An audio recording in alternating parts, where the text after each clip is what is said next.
No último dia do ano 2016, um agricultor passava a pé nas margens da BR-282, próximo à linha Lajeado Pedro, na cidade de Saudades, em Santa Catarina. Era sua rota comum, mas algo não cheirava bem naquele dia, literalmente. Ele sentiu um cheiro muito forte, que beirava o insuportável, e talvez guiado por uma curiosidade mórbida, entrou 20 metros mata adentro para encontrar a origem do odor. O agricultor estava acostumado com a região, então se embrenhar no mato não causava nenhum medo. Aliás, pensou em 1000 justificativas para aquele cheiro. De repente, a carcaça de algum animal morto que ficou por ali. Não seria nada incomum. Mas a cena que ele encontrou mata adentro ficaria marcada em sua mente para sempre. Uma cena de dar medo, digna de filme de terror. Em uma árvore, encontrou um corpo em avançado estado de decomposição, amarrado ao tronco. Assustado, ele deixou o local imediatamente e acionou a polícia militar. Logo descobriram que aquele corpo pertencia a uma pastora desaparecida de Pinhalzinho, Luciane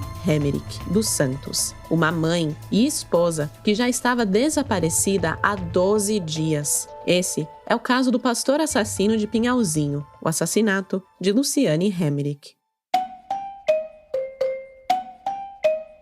Alô, olá, alô, vai tudo bem? Bem-vindos ao Café com Crime, o podcast onde você pode ser o aficionado por crimes reais que você é, sem julgamentos. Eu sou a Esté Zorubi, ou Dona Café, como preferir, e hoje vamos falar de um caso pouco falado, um daqueles crimes meio desconhecidos, mas completamente chocantes, o assassinato de Luciane Hemmerich dos Santos. Esse caso, que ocorreu em 2016 lá em Pinhalzinho, Santa Catarina, foi uma sugestão da crimiseira Damares Saldanha. Valeu pela indicação, Damares. É um caso de partir o coração. Mas antes de começar o caso, sigam o podcast nas redes sociais. Estamos no Instagram, no Blue Sky, no TikTok. Por lá somos o @Café com Crime. E no Twitter somos o @CaféCCrime. E já que estamos falando em seguir, aproveite para seguir e ativar as notificações do Café com Crime aí na plataforma onde você está escutando a gente. E já deixa a sua avaliação também. Tudo isso ajuda muito a Dona Café e a nossa equipe a continuar crescendo e trazendo cada vez mais histórias, mais casos aqui para vocês. Já deixo avisado também que esse podcast possui sonorização e a melhor forma de ouvi-lo é com fones de ouvido. E com isso, bora começar do começo?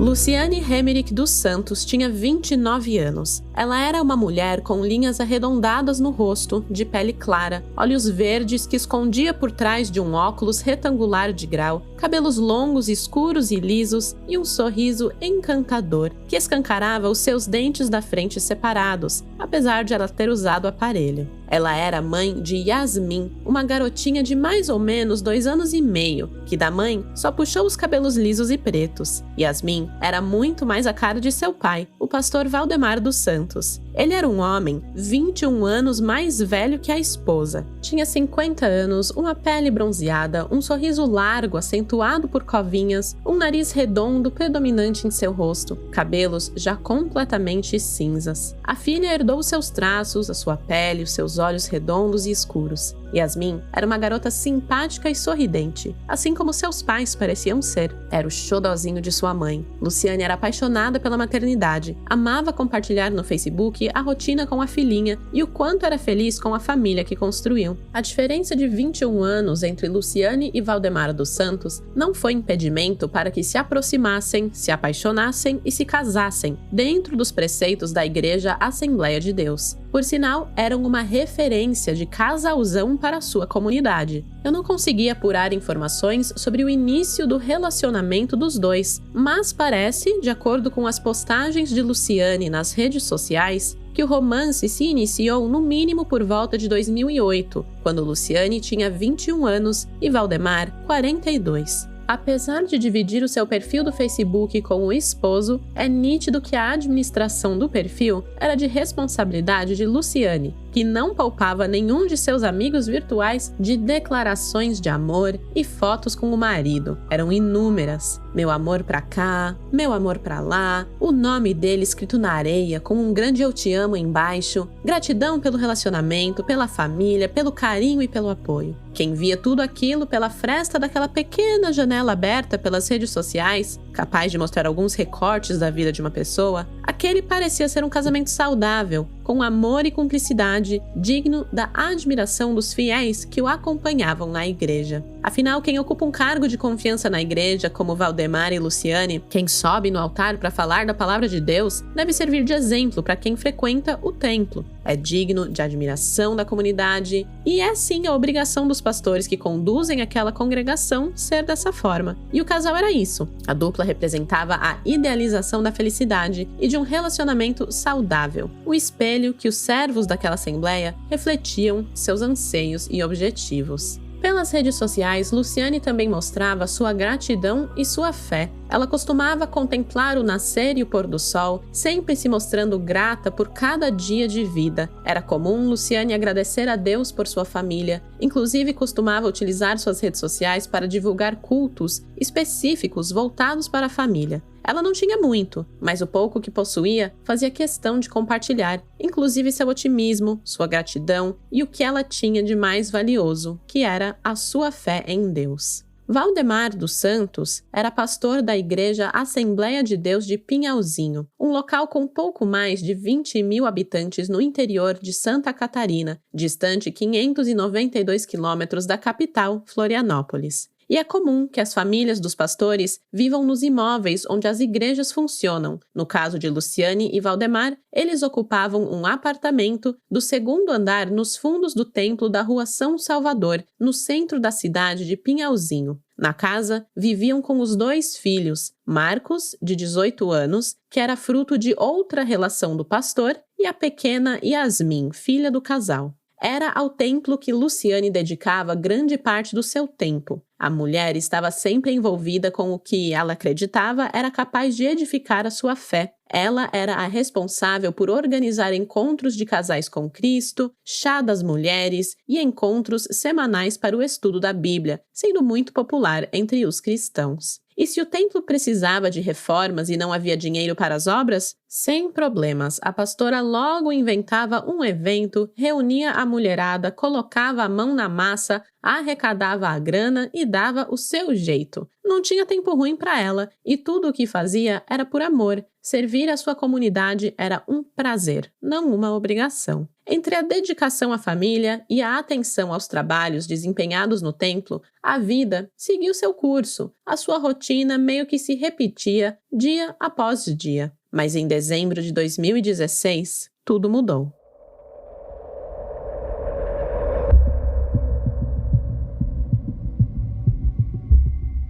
O relógio marcava 11 da noite do dia 19 do último mês do ano. Luciane e Valdemar retornavam de um velório na região onde viviam. Afinal, prestar solidariedade a uma família enlutada era mais do que um ato de empatia. Como líderes religiosos, era também uma obrigação. Foi nesse momento que foram abordados, dentro do estacionamento nos fundos da igreja, por 3 homens encapuzados. O acesso não era difícil, pelo contrário, o trajeto entre a rua e a garagem era praticamente livre. Não havia portões que impedissem a entrada de estranhos naquele local, e a escuridão, somada à quantidade de pilastras espalhadas pela garagem, facilitariam que qualquer pessoa mal intencionada pudesse se esconder para dar o bote. Falando com muita rispidez e usando de violência, o trio encapuzado exigiu que o casal deixasse o seu veículo Corolla e os levasse até o apartamento da família. Eles queriam dinheiro e sabiam que, como pastor, Valdemar tinha acesso ao cofre da igreja. Rendidos, Luciane e Valdemar receberam a ordem de não esboçar reação e não realizar movimentos bruscos. Qualquer barulho que pudesse chamar a atenção dos outros moradores do imóvel poderia custar a vida do casal.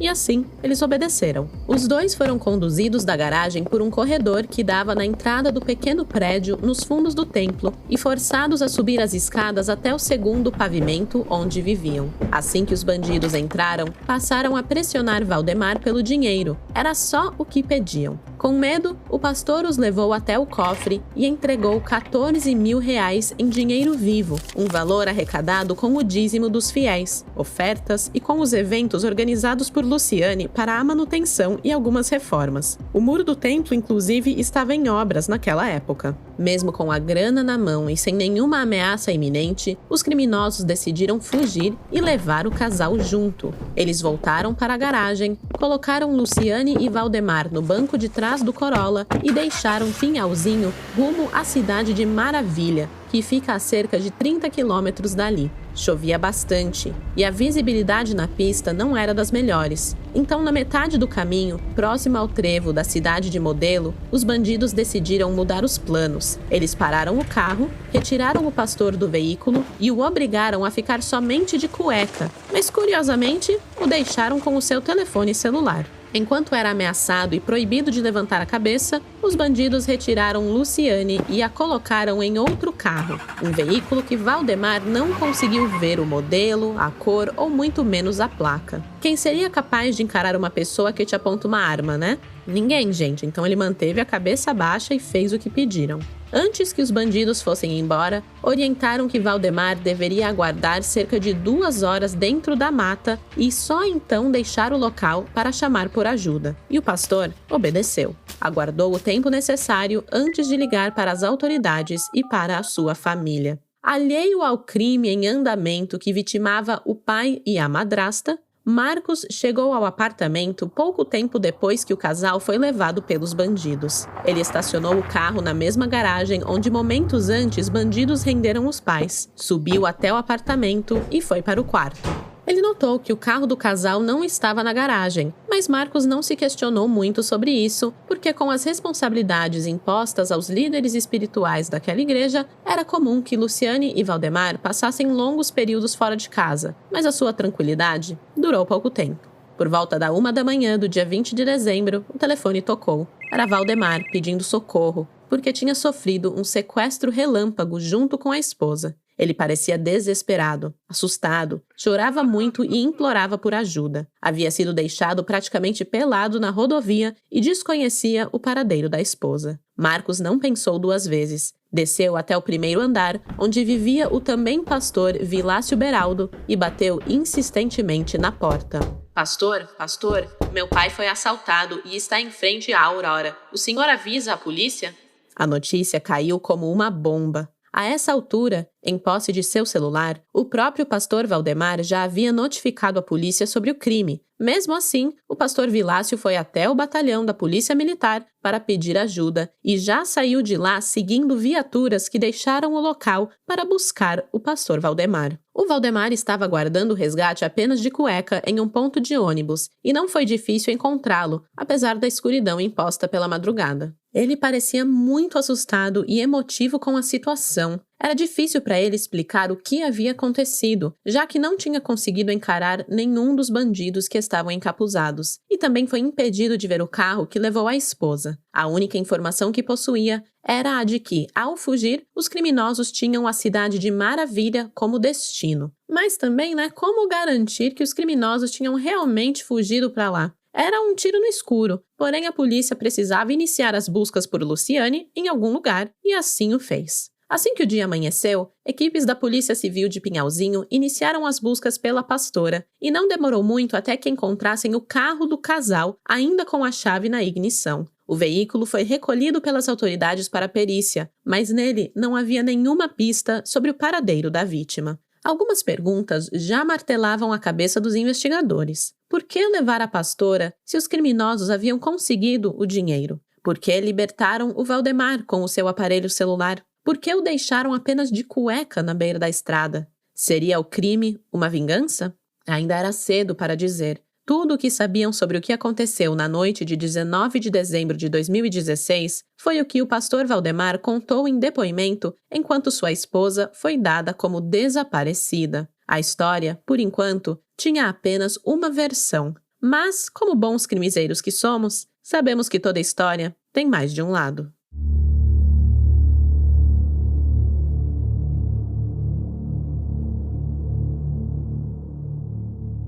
Uma força-tarefa entre a Polícia Militar, Polícia Civil e homens do Serviço Aeropolicial de Fronteira, com o uso de helicópteros, foi criada já no dia seguinte ao crime para procurar por Luciane, por céu e por terra. Equipes do Corpo de Bombeiros de várias unidades refizeram o trajeto que a pastora teria percorrido com Valdemar enquanto estavam sob a ameaça dos criminosos. Mas nada, gente, nenhuma pista de Luciane havia sido deixada para trás. As buscas foram repetidas dia após dia naquela semana. Nem a chegada do Natal foi capaz de diminuir o ritmo dos trabalhos. Encontrar a pastora era uma questão de honra para as autoridades. Com o passar dos dias, o Corpo de Bombeiros da cidade de Xanxerê, a 67 quilômetros de Pinhalzinho, entrou no jogo e disponibilizou 2 cães farejadores para reforçar as equipes de trabalho. Mas nem os competentes doguinhos foram capazes de encontrar alguma coisa. O que me chama atenção nesse caso é que, mesmo com a repercussão que o crime ganhou na região onde aconteceu, o delegado responsável pelas investigações se manteve recolhido. Ricardo Guedes da Cunha era extremamente discreto. Parece que as poucas entrevistas que concedia era por pura obrigação mesmo. Pinhalzinho é uma cidade pequena, mas naquela semana se transformou em uma panela de pressão.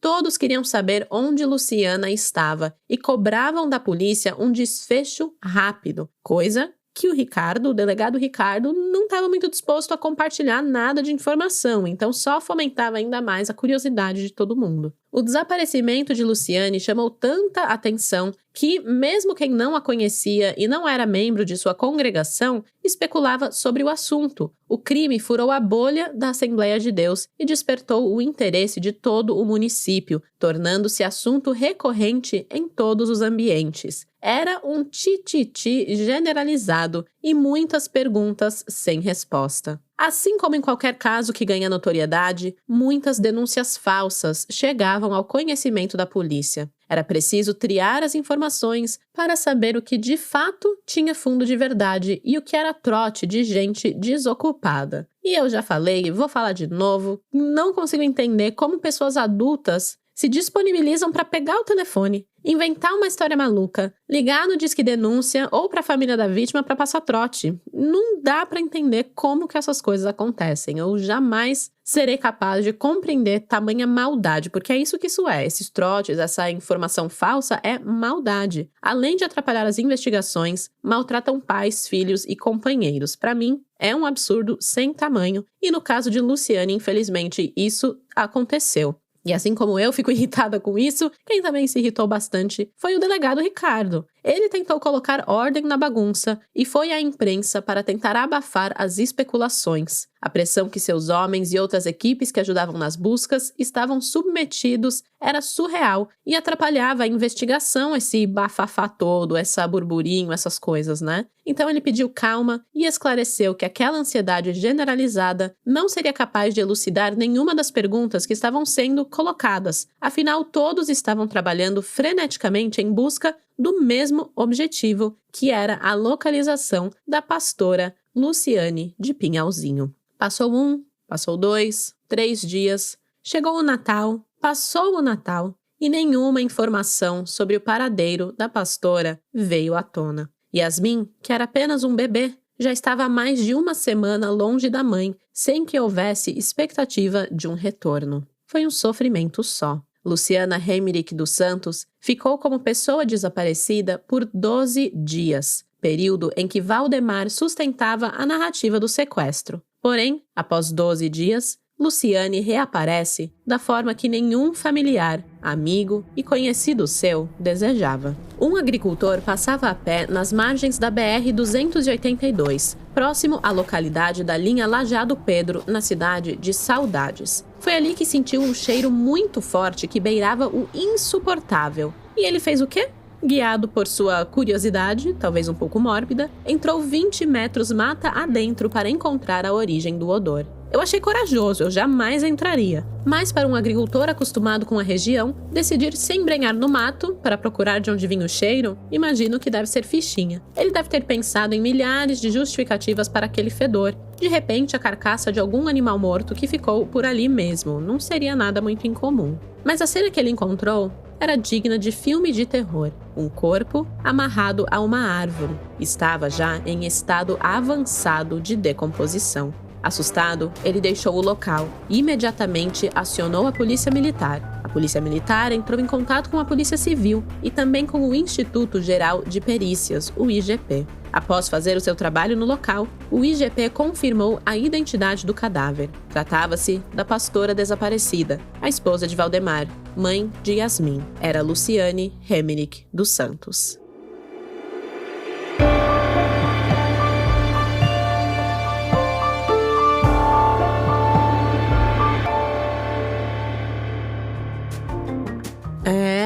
É tenso. Por isso, vamos dar uma pausa, tomar um gole de café e falar de coisa boa. Lançamento da Insider. No último mês, entrou para o catálogo das roupas mais inteligentes do Brasil, a calça Future Form. Já vou dar um spoiler, já se tornou um item essencial para o meu guarda-roupas. Essa calça, gente, ela é ultra versátil e confortável, dando, sabe, uma liberdade de movimentos. Então, nada de sentir que as pernas estão presas ou se sentir limitado pela sua roupa. Falando em limites, ela não tem. Serve em diferentes tipos de corpos, pois a calça masculina tem um elástico interno para ajuste e a feminina um zíper frontal bem discreto. A calça Future Form é estilosa, é minimalista e oferece aquelas qualidades que só as roupas da Insider têm.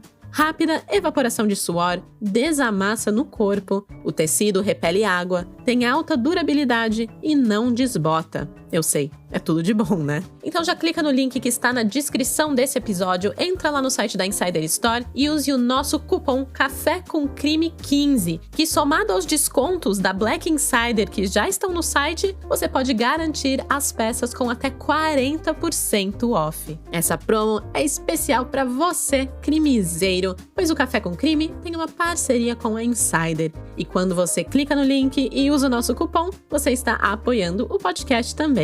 Então não perca, o cupom é o Café com Crime 15.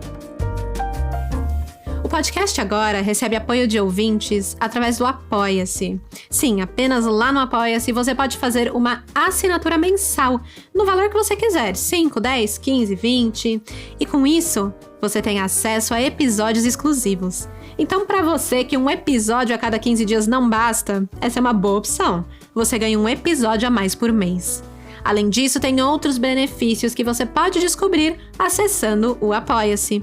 O site é o seguinte, apoia.se/Café com Crime. Eu vou deixar o link na descrição desse episódio. É apoia.se/Café com Crime. Saiba que o seu apoio fez esse podcast ser possível. Muito obrigada. E pronto, recadinho dado. Deu tempo de tomar o seu gole de café? Então agora eu posso voltar para o crime.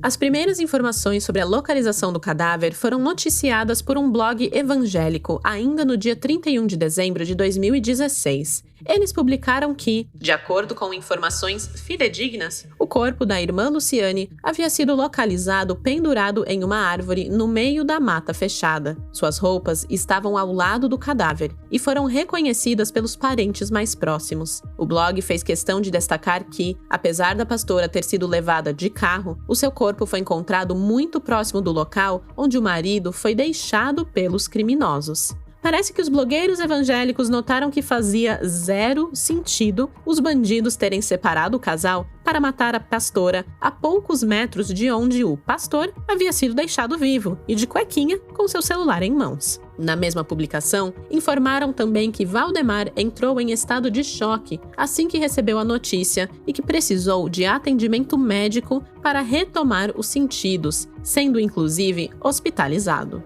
Trazendo uma citação do blog aqui para vocês, abre aspas. Oremos por ele, demais familiares e pela Assembleia de Deus em Pinhalzinho, para que o Espírito Santo os console e ajude na superação desse trauma em uma época tão significativa do ano. Fecha aspas. O corpo de Luciane passou por exames necroscópicos no Instituto Médico Legal da cidade de Chapecó e foi liberado para a família no mesmo dia de sua localização. A mulher, de 29 anos, foi velada na Capela Funerária Dom Santo, em Pinhalzinho, e depois seguiu para a cidade de Santa Isabel do Oeste, no Paraná, onde foi sepultada na manhã do dia 1º de janeiro de 2017, dia reconhecido pela Organização das Nações Unidas como Dia Mundial da Paz. Eu achei a data super simbólica, né? Eu que fico procurando justificativa para tudo nesse mundo, realmente achei muito simbólico, já que Luciane era extremamente temente e dedicada a Deus, além de grande promotora da paz dentro da sua ideologia cristã, e foi velada e enterrada no Dia Mundial da Paz. A sua morte foi muito sentida pela família, óbvio, mas também pela comunidade evangélica da região, já que Luciane e Valdemar tiveram passagens por vários municípios, inclusive Palmas, no sul paranaense, antes de fincar as suas raízes em Pinhalzinho. O casal era muito amado e Luciane era muito presente na comunidade, uma força que fez muita falta para todos que a conheciam e eram apoiados por sua obra no templo. Luciane, além de paz, era luz. Com a sua passagem para o outro lado, Pinhalzinho ficou um pouco mais escura. Enquanto viviam o luto pela perda de Luciane, sua família aguardava os resultados do laudo cadavérico para que pudessem comprovar a causa de sua morte e também quais linhas de investigação a Polícia Civil adotaria para chegar aos responsáveis pelo homicídio. Me chamou a atenção nesse caso não só a descrição do delegado, como eu mencionei anteriormente, mas também das pessoas próximas à vítima. Geralmente, em situações tão traumatizantes como essa, os amigos, os parentes e companheiros costumam ir à imprensa para buscar visibilidade, né? Programas de televisão, jornais impressos, perfis nas redes sociais, lives, vídeos, etc. Falam, né? Expressam muito sobre o caso em busca de justiça. Mas no caso da pastora Luciane, não. Eu não encontrei uma entrevista sequer do pastor Valdemar para falar do caso, nem antes e tampouco depois da localização de seu corpo, assim como outros familiares, seu enteado Marcos e amigos, com exceção do pastor Vilácio Beraldo, que falou um pouco sobre o pedido de ajuda de Marcos naquela noite. Com exceção dele, ninguém mais foi à mídia. A pressão em cima da polícia ficou mesmo por conta da população. A equipe do delegado Ricardo trabalhou em silêncio por 13 dias, até que uma coletiva de imprensa foi convocada para esclarecer o caso e entregar o nome do principal suspeito de todo o crime. Eu tenho certeza que a revelação não será uma surpresa para ninguém, pois para quem tem o faro apurado como vocês, meus queridos crimezeiros, os indícios já estavam ali gritando desde o começo. No dia 13 de janeiro de 2017, foi divulgada a notícia de que o pastor Valdemar dos Santos havia sido preso como principal suspeito de cometer o homicídio contra sua esposa, Luciane Hemmerich dos Santos. A mulher que vivia postando declarações de amor e demonstrando gratidão pela família que havia construído, teria sido morta pelas mãos do homem que amava e confiava, pelas mãos do pai de sua filha, Yasmin, pelas mãos do pastor, por quem se apaixonou. E como a polícia fechou o caso? Bem, montando pecinha por pecinha desse quebra-cabeça. Os agentes da Polícia Civil conseguiram levantar que Luciane tinha vigente um seguro de vida na cooperativa de crédito Sicoob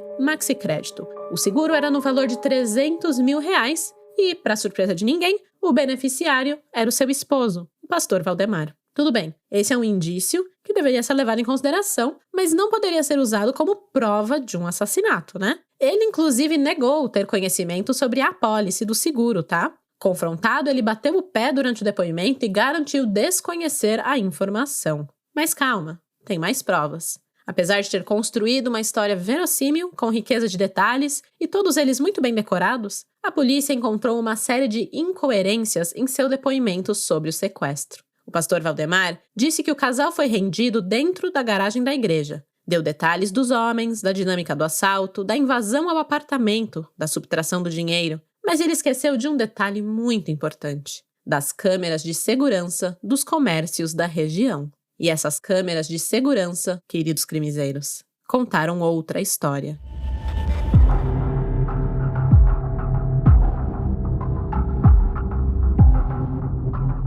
Em 2016, as câmeras de segurança já eram capazes de tornar qualquer cidadão em um participante de reality show. Elas registravam absolutamente tudo, e fica muito difícil sustentar uma mentira, por mais bem elaborada que ela seja. Aquelas imagens do sistema de monitoramento dos comércios da rua São Salvador desmentem tudo o que o pastor Valdemar havia dito que aconteceu na noite do dia 19 de dezembro. A polícia refez todo o caminho apontado pelo pastor e conseguiu provar que os tais homens encapuzados não existiam. Eles simplesmente nunca apareceram nas imagens das câmeras. Os agentes montaram a verdadeira história e concluíram, inclusive, que o casal sequer entrou no estacionamento da igreja no horário declarado pelo pastor. Pelo contrário, o Corolla conduzido por Valdemar contornou a rua do templo, mas não entrou na propriedade. Foi nesse momento que o casal foi filmado ocupando o banco da frente do carro, contrariando o depoimento do pastor, que disse que os sequestradores teriam tomado a direção do veículo após o roubo à residência. Outro ponto derrubado na história do pastor é sobre o trevo da cidade de Modelo, onde ele teria sido deixado pelos sequestradores que levaram a sua esposa. Os investigadores puxaram as imagens das câmeras de monitoramento da rodovia e conferiram carro por carro que passou pelo local na noite do dia 19 de dezembro de 2016. Mas o Corolla não apareceu em nenhum momento. E o pulo do gato, que chamou a atenção desde o primeiro instante, é que apesar de se passar por vítima desde o princípio, o corpo de Valdemar apresentava uma série de arranhões. Graças a essas inconsistências, a polícia solicitou a prisão temporária de 30 dias para ter o pastor à disposição, sem que ele pudesse atrapalhar as investigações de alguma forma, e a justiça concedeu o pedido. Na coletiva de imprensa, o delegado Ricardo afirmou, abre aspas, "Nesse caso, nós temos ele preso porque há indícios robustos de autoria do crime de homicídio qualificado. E aproveito para pedir desculpas à sociedade, porque eu não dava informações a respeito e tinha muita gente perdida querendo saber o que realmente estava acontecendo, mas eram muitas informações erradas. Nós precisávamos saber o que era certo e o que era errado, e graças a Deus, conseguimos." Fecha aspas. A notícia caiu como uma bomba também para a Igreja Assembleia de Deus e as lideranças se organizaram para gerir a crise na tentativa de não manchar a imagem da instituição perante os seus fiéis. Logo que Valdemar foi preso, o conselho empossou um novo pastor para ocupar o seu lugar na Assembleia de Pinhalzinho. O seu nome era Antônio Bortoncello, da cidade de Cunha Porã, distante apenas a 34 quilômetros dali. Além disso, lideranças da coordenação regional e estadual da igreja se manifestaram através de uma entrevista de rádio, se mostrando muito preocupados com a repercussão negativa envolvendo o nome do templo e reforçando a todo momento que o caso era sim muito grave, mas que se tratava de um episódio isolado e que a instituição não poderia ser penalizada pelo acontecimento. O pastor Manuel dos Santos, representante da igreja em Santa Catarina, lamentou que o nome da Assembleia de Deus estivesse envolvido em toda a história, mas pediu discernimento para que as pessoas não misturassem o comportamento individual de um membro com as diretrizes da igreja. E aí eu queria abrir um parênteses aqui para uma opinião pessoal. Vou tomar a liberdade de opinar mais uma vez. Porque a igreja, a Assembleia de Deus, em nenhum momento tomou partido do pastor, não passou a mão na sua cabeça ou tentou defendê-lo sem conhecimento da investigação. Muito pelo contrário, a Assembleia de Deus temeu que o assassinato manchasse a reputação da instituição, mas não deixou de responsabilizar o envolvido, o pastor Valdemar dos Santos. E não faz muito tempo que vimos um comportamento totalmente oposto no caso do Lucas Terra, onde até hoje os condenados continuam pregando na Igreja Universal do Reino de Deus para milhares de fiéis, como se nada tivesse acontecido. É bastante vergonhoso o caso Lucas Terra e essa posição que a igreja tomou de defender os culpados, né? E não foi o que aconteceu aqui com a Assembleia de Deus, no caso de Valdemar dos Santos. A atuação violenta do pastor Valdemar no assassinato de Luciane chocou não só a cidade, mas a comunidade da Igreja Assembleia de Deus. Afinal, todos o conheciam por ter uma personalidade pacata e tranquila. Ele era o exemplo daquela comunidade, sempre solícito, sorridente, um cara muito tranquilo. Mas as marcas deixadas no cadáver da esposa provam que essa personalidade não passava de uma fachada. Luciane levou 3 facadas no pescoço e, apesar de não ser possível provar se ela estava ou não consciente no momento dos golpes, o delegado Ricardo acredita que ela viu tudo, viu toda a violência que o marido cometeu contra ela. Isso porque o tronco da árvore, onde o corpo foi encontrado amarrado, estava sem as lascas de madeira na região das costas do cadáver de Luciane, o que pode indicar que a mulher, ela tentou se livrar ali,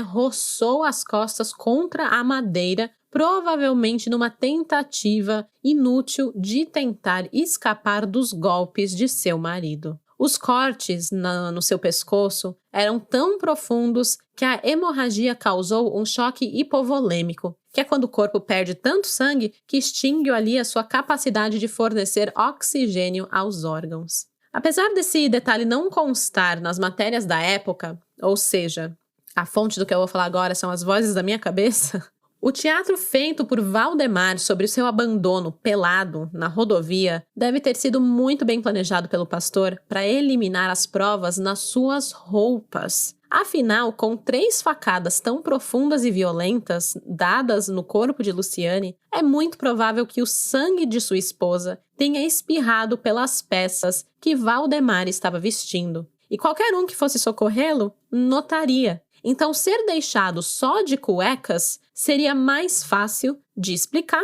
do que criar uma nova história para explicar uma roupa suja de sangue, Depois de matar Luciane, Valdemar deu início ao seu teatro. Abandonou o veículo ali por perto e caminhou até o ponto de ônibus de onde ligou para a polícia militar e também para o filho Marcos. Assim, foi acolhido como vítima, tratado como vítima e recebeu a solidariedade da comunidade, da família e dos membros de sua igreja, que jamais puderam imaginar que o pastor tão querido por todos fosse capaz de matar a esposa. Em fevereiro de 2017, Valdemar acabou indiciado por homicídio triplamente qualificado, por motivo torpe, com emprego e recurso que dificultaram a defesa da vítima e por razões da condição do sexo feminino, prevalecendo-se ali a relação doméstica que ele mantinha com a vítima. Ou seja, esse crime foi classificado também como um feminicídio. Ele também foi indiciado por ocultação de cadáver. A sua prisão, que foi temporária inicialmente, acabou convertida em prisão preventiva.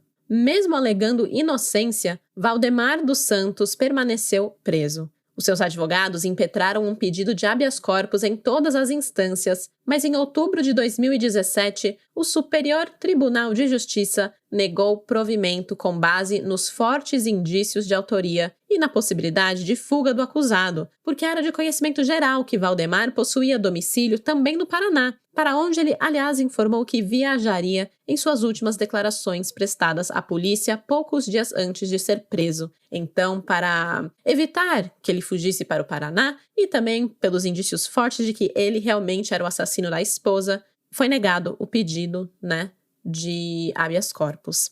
Para mim, esse crime ele foi completamente premeditado. E teve como inspiração, aliás, um caso similar que aconteceu na Bahia em janeiro de 2016, ou seja, 11 meses antes de Luciane ser assassinada. Deixa eu contar para vocês esse segundo crime, para vocês verem como Valdemar levou 10 no quesito criatividade e dramaturgia, mas o seu roteiro não era assim tão original. O que aconteceu foi o seguinte. Em janeiro de 2016, uma pastora evangélica e a prima dela foram encontradas mortas em Vitória da Conquista, no sudoeste da Bahia, após terem sido sequestradas. O marido da líder religiosa, que também era pastor, estava com as duas no momento da chegada dos criminosos. Ele foi espancado, mas conseguiu escapar.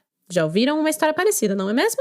Pois é. As mulheres foram encontradas às margens de uma estrada que liga a cidade ao município de Barra Choça e ficou constatado que a dupla foi assassinada a golpes de pedra. No caso do crime baiano, a polícia prendeu os responsáveis pela execução, que foram julgados e condenados em outubro daquele ano. O motivo para as mortes seria vingança, já que os acusados eram colegas do pastor e frequentadores da mesma igreja. Só que rolou um desentendimento entre eles e as vítimas decidiram deixar aquela congregação para fundar a sua própria igreja, levando com eles a maioria dos fiéis e despertando assim a ira desses criminosos. No dia do sequestro, A pastora, sua prima e o marido deixavam a igreja que fundaram e seguiam para o sítio onde viviam, quando o carro que dirigiam quebrou. O pastor desceu do veículo para verificar o que tinha acontecido e foi abordado por quantos homens? Sim, 3 homens. Ele então foi colocado dentro do carro dos suspeitos e seguiu pela estrada com um dos criminosos, mas a mulher e a prima ficaram no local, onde foram rendidas e permaneceram sob o poder de outros 2 bandidos, que as exterminaram ali mesmo da base da pedrada.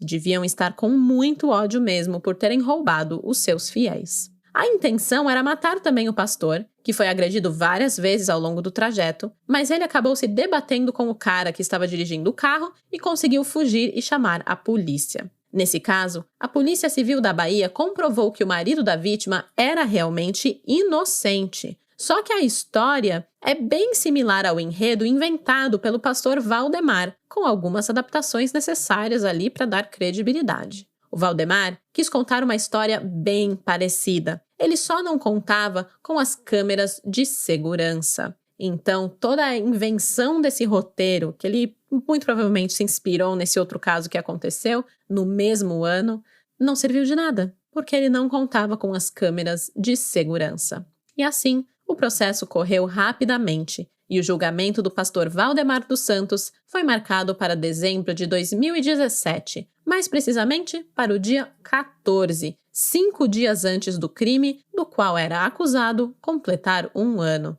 Os familiares da vítima e do réu tomaram a frente do fórum de Pinhalzinho. Pessoas que até 1 ano antes sentavam-se juntos à mesa, frequentavam a mesma igreja e compartilhavam uma vida feliz, estavam agora frente a frente, em lados opostos.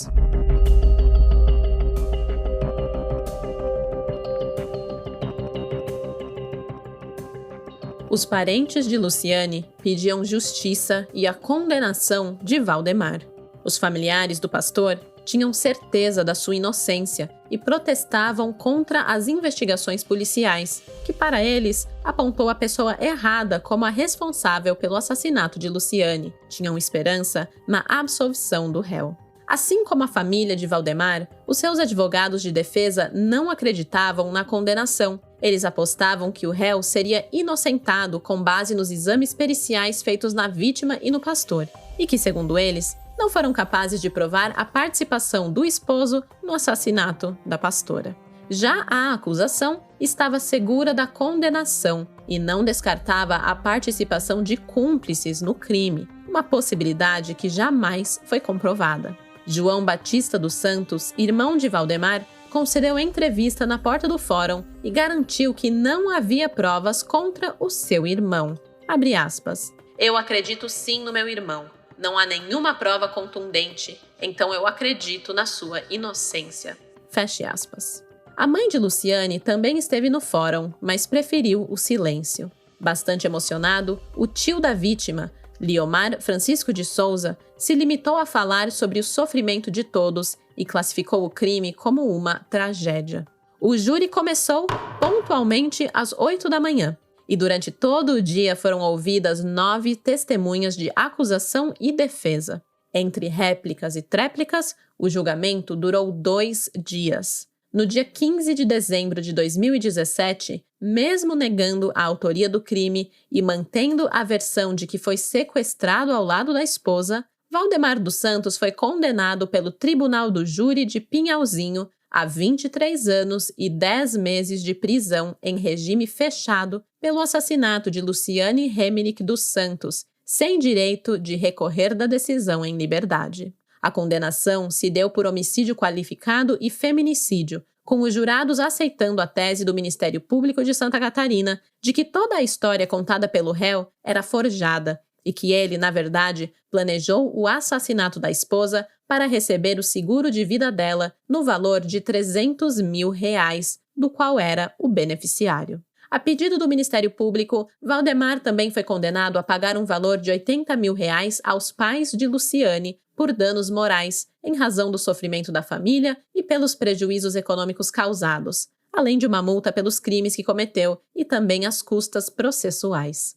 Ele recorreu da pena, claro, Mas em abril de 2019, o processo chegou nas mãos do desembargador Hernani Guetem de Almeida, sem anexar documentos essenciais aos autos, como as peças do constrangimento ilegal e a certidão da sentença condenatória. Então não cumpriram o básico para esse tipo de proposta de retificação e, por esse motivo, não houve revisão da pena e ele é mantido em 23 anos e 10 meses. Até onde se tem notícias, Valdemar dos Santos permanece preso e cumpre sua pena na cadeia pública de Maravilha. E essa é a história do pastor assassino de Pinhalzinho e da morte de Luciane Hemmerich. É aquela coisa, né? O que me choca em casos assim é como uma pessoa aparentemente normal, de boas com a vida, que não faria mal para uma mosca, consegue se transformar em um assassino frio e cruel com a pessoa que o ama. Por causa de quê? De dinheiro. De míseros reais que tiraria de um seguro de vida. Gente, vai fazer o que com 300 mil reais hoje em dia? Vai fazer o que vale a pena tirar a vida da mãe de sua filha? Isso pra mim é o mais enfurecedor. Ele acabou tirando não só a mãe da criança, como também o pai, pois ele mesmo foi pra cadeia. E aí? A Yasmin fica como? Vai crescer como? Eu não sei. Eu procurei a informação, mas eu não obtive sucesso em descobrir quem ficou com a guarda da criança, que na real é mais uma vítima dessa triste história. Eu espero que ela esteja sendo muito amada por seus familiares, que tenha sido acolhida por eles e que ela saiba que teve uma mãe que a amou muito.